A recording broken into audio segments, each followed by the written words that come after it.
जरा सोचिए कि एक ऐसा देश जो कि दिवालिया होने के कगार पर है और जो कटोरा लेकर के पूरी दुनिया में भीख मांग रहा है, जिससे अपने जनता को आटा खिलाने तक के पैसे नहीं है। ऐसे देश को अचानक से दुनिया के मसीहा के तौर पर क्यों दिखाया जाता है? और ऐसा भला कर कौन रहा है? जी हाँ, आज के समय में वेस्टर्न मीडिया एजेंसीज जैसे कि बीबीसी, न्यूयॉर्क टाइम्स और अल जजीरा जैसे बड़े दिग्गज मीडिया नेटवर्क्स पाकिस्तान को एक मसीहा के तौर पर दिखा रही है। इसे एक दुनिया के सुपर पावर के तौर पर दिखा करके उसे आज के समय में चल रहे युद्ध को रुकवाने वाला सबसे बड़ा मसीहा बताने का काम कर रही है। लेकिन सोचिए भला, आखिर ये वेस्टर्न मीडिया एजेंसीज ऐसा कर क्यों रही है? याद कीजिए पिछला साल जब ऑपरेशन सिंदूर चल रहा था, उस समय पाकिस्तान ने यह दावा किया कि उसने भारत के फाइटर जेट्स गिरा दिए हैं और वेस्टर्न मीडिया ने बिना किसी सबूत के पाकिस्तान के इस दावे को एक ब्रेकिंग न्यूज के तौर पर दिखाया और पूरी दुनिया में इस खबर को फैलाने का काम किया कि भारत के फाइटर जेट्स गिरा दिए गए हैं। हालांकि ये बात बिल्कुल ही फेक थी। ऐसे में आखिर क्यों वेस्टर्न मीडिया को पाकिस्तान के हाल में भी जीत नजर आती है और भारत की जीत को भी शक की निगाह से देखते हैं? आज हम इस नैरेटिव वॉरफेयर के सभी परतों को उधेड़ते हुए समझेंगे कि भारत के खिलाफ कौन सा इंफॉर्मेशन वॉरफेयर चल रहा है और भारत को इसे जीतने के लिए क्या करना होगा। अगर हम सही से देखें तो यही समझ में आता है कि आज के समय में वेस्टर्न मीडिया अभी भी कॉलोनियल ईरा में ही जी रही है। वो भारत को आज भी एक कॉलोनियल कंट्री ही समझती है। इसीलिए आज के समय में भारत का उभरना उसे बिल्कुल भी रास नहीं आ रहा है। इसीलिए लगातार आगे बढ़ रहे भारत को उसे नीचा दिखाने के लिए और कंटेन करने के लिए उसे इस प्रकार के नैरेटिव वॉरफेयर करना पड़ता है। और उसके इस नैरेटिव वॉरफेयर में पाकिस्तान एक बहुत बड़ा प्यादा के तौर पर उन्हें दिखाई देता है। अगर हम यूएसए और ईरान के बीच चल रहे युद्ध के बारे में भी देखें तो हमें साफ दिखाई दे रहा है कि आज के समय में अमेरिका काफी बुरी तरीके से पराजित होता जा रहा है और ईरान ने अमेरिका को काफी हद तक क्षति पहुंचाई है। ऐसे में डोनाल्ड ट्रंप को अब ये समझ नहीं आ रहा है कि वो इस युद्ध से बाहर कैसे निकले और युद्ध को रोकने के लिए ही अलग अलग तरीके के तिगड़म लगाने के चक्कर में आज के समय में ट्रंप पाकिस्तान को अपना एक संदेशवाहक के तौर पर यूज कर रहे हैं। जबकि वेस्टर्न मीडिया सब कुछ समझते हुए भी इस बात को इग्नोर कर रही है और पाकिस्तान को एक मसीहा के तौर पर दिखाने का काम कर रही है। निश्चित तौर पर वेस्टर्न मीडिया को इस बारे में पूरी तरीके से जानकारी है कि पाकिस्तान यहाँ पर कोई भी मीडिएशन का काम नहीं कर रहा है, बल्कि वो एक तरीके से अमेरिका की दलाली कर रहा है। लेकिन यदि आप वेस्टर्न मीडिया के हेडलाइंस को देखें, मिसाल के तौर पर यदि आप बीबीसी की हेडलाइंस को देखें, तो उसमें वो बिना किसी कारण के भारत का जिक्र करते हैं और बताते हैं कि भारत को साइडलाइन कर दिया गया है और पाकिस्तान आज के समय में बहुत बड़ा भूमिका अदा कर रहा है।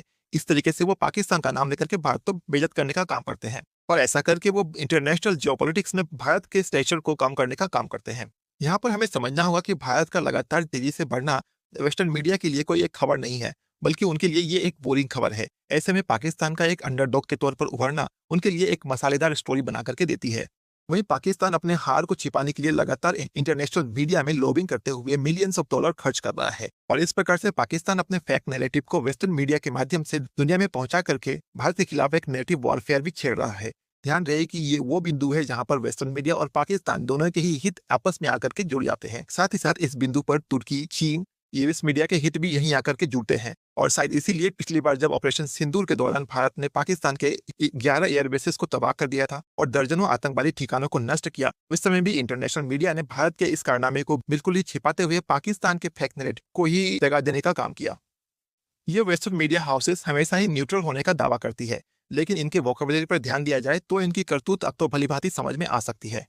क्योंकि जब भारत अपनी रक्षा के लिए आगे बढ़ता है तो उसे ये वेस्टर्न मीडिया एग्रेसिव नेशनलिज्म के तौर पर बताती है, तो वहीं पाकिस्तान जब प्रोपेगेंडा करता है तो उसे डिप्लोमेटिक एफर्ट के तौर पर बताती है।